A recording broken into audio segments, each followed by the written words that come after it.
Hello and welcome to the Duchess of Unicorn YouTube channel.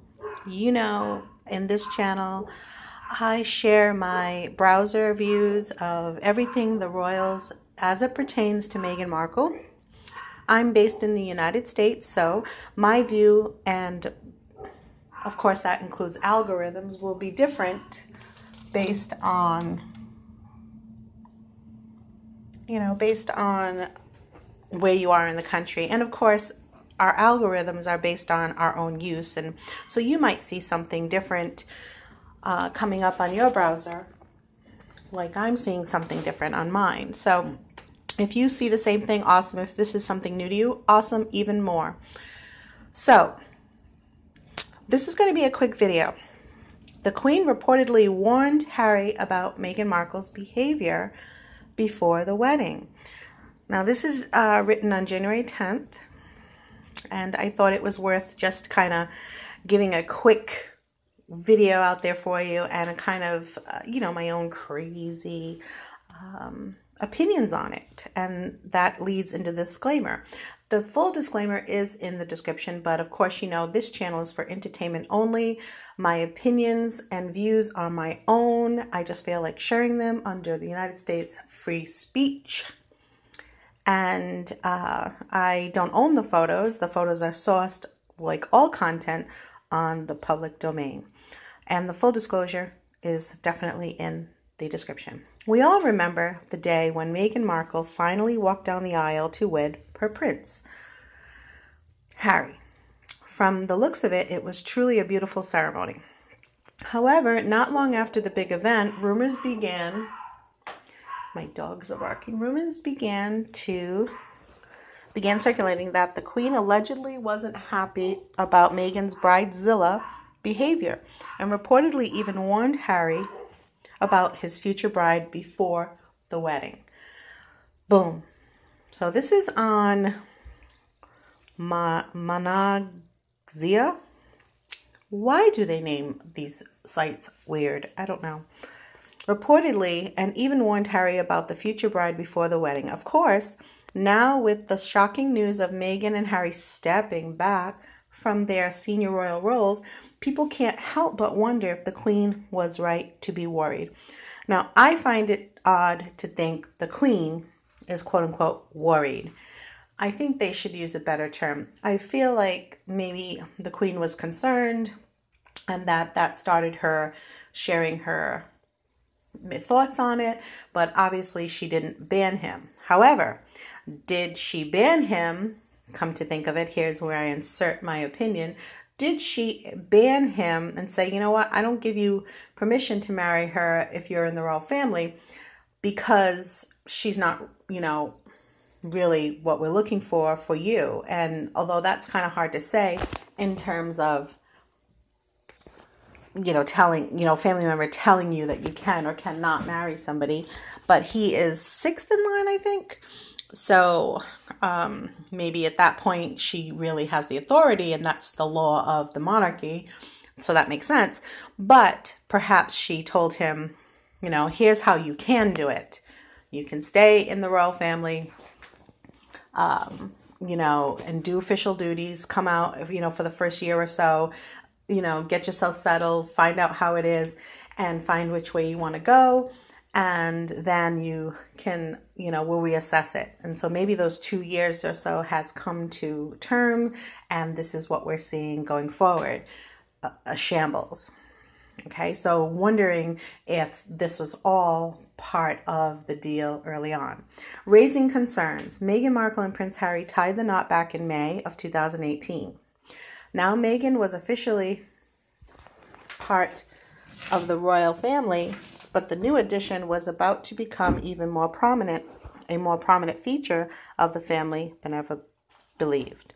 In fact, it looked as though there was going to be a falling out between the family before the couple even made it down the aisle, as Meghan seemed to be breaking almost every rule of the royal family, that the royal family had, including some of her own wedding plans. And apparently, this prompted the Queen to give Harry a warning about his new bride before their official ceremony.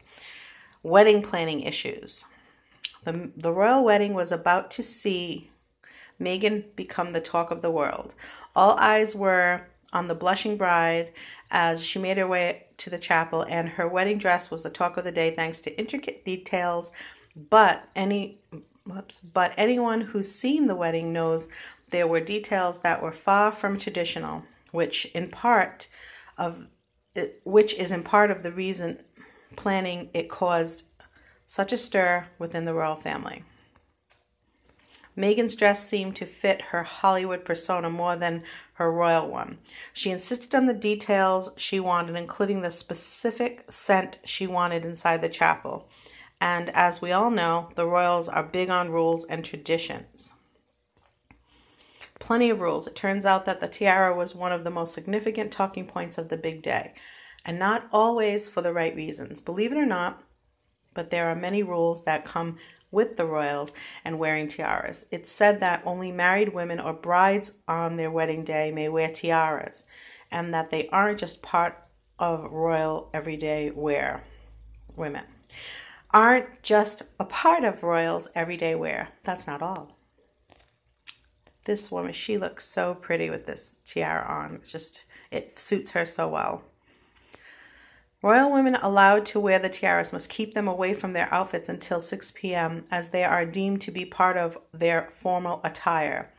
That means that Princess Eugenie, Kate Middleton, and Meghan Markle wouldn't have been able to wear a tiara until they walked down the aisle. Yes, the whole world got to sit back and watch as these royals donned their incredible accessory for the first time. Sticking to traditions. There is more that goes into wearing a tiara than meets the eye, and it seems as though royals still have a long list of rules to follow when choosing headwear for each outfit.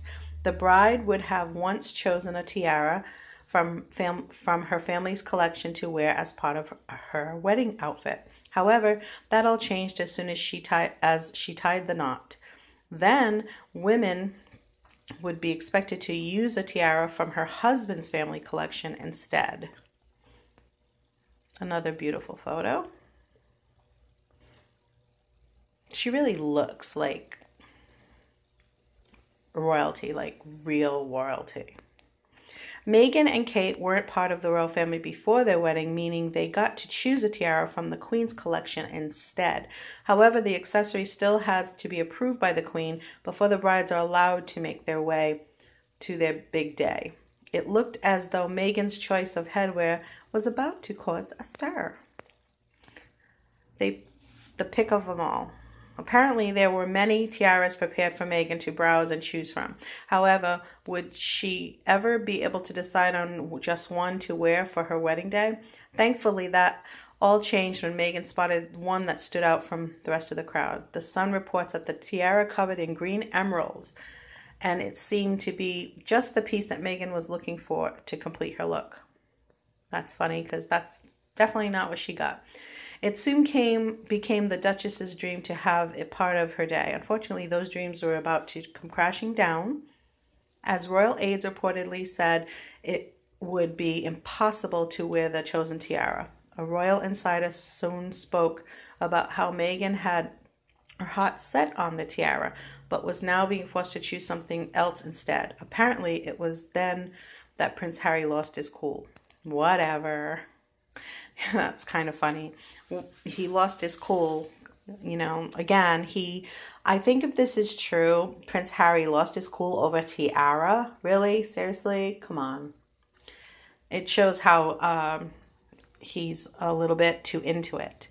Getting their way. It looked as though all eyes were on the royal couple build up to their day. There's a lot of ads in this. I'm sorry.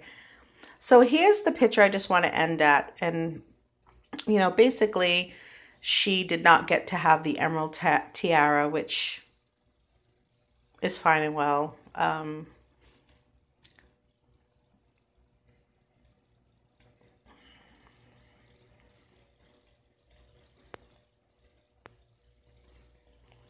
It's going on more about what Meghan wants, Meghan gets. But all I'd like to say is that I wanted to show this to you because, in fact, this article from monagza.com says that the Queen had informed Harry that perhaps Meghan was not the numero uno choice for marrying into the family.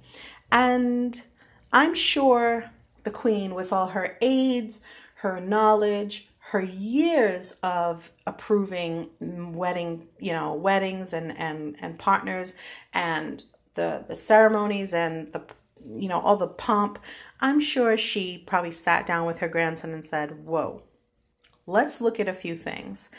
No, we don't know what those few things are, but we can kind of piece it together and think that we have a few things that come to mind. And apparently Prince Harry still thought, oh no, this is the best thing. I have to do it. We're not really sure. They say that, once you go black, you never go back. But we really don't know. I feel that it's not particularly love, but I don't know them. I can only make assumptions by what I feel from a photo or an article or an interview. And even in their interview for the engagement, it seemed to be that Meghan was acting like she acted in Suits, which was not really good acting, but it was acting nonetheless. And I just feel like Prince Harry was just chilling, and he was just being Prince. He was in Prince mode, and he was being royal. He was in royal mode. And I think Meghan was trying to be in a mode that kept up with his, and she thought she pulled that off, and she did, because apparently they made it to the altar. And I think that it's really sad when you have family members saying, think twice, think twice, think twice, but you still, given that you have billions of dollars behind you and investments and you just have a duty, that you would throw your duty, your military life, your everything away that you were raised to do for someone that you apparently seem to love. But again, because their meeting was so short and that time before they got engaged was so short, that how could he really know Meghan if you didn't spend a good long time investing in that time together? And I think that's because Meghan is so much older.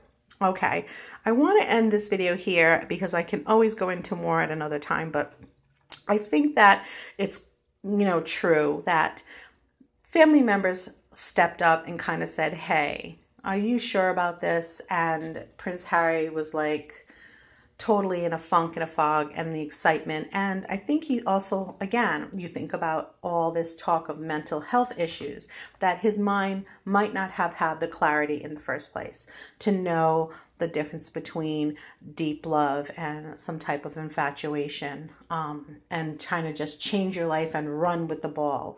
And so I feel like so much of the mystique and the royalty, in the monarchy has been washed away by such a common act of marriage. Okay, I will leave this with you. And again, thank you for joining me here at the Duchess of Unicorn YouTube channel. I'd love it if you were to say you'd like to subscribe. That would be so awesome. It would make my day, and you would get these little tidbits and silly little thoughts that I have on what's going on with the royal family. And of course, I do my research. I do look online and read, even off camera, but I like to share the things that make sense to share with you at the time. So I see something and I run with it. And so today was this little video looking back at their wedding, and that the Queen potentially, according to this article online, had mentioned to Harry that she thought he should pump the brakes, but he didn't. All right, see you in the next video.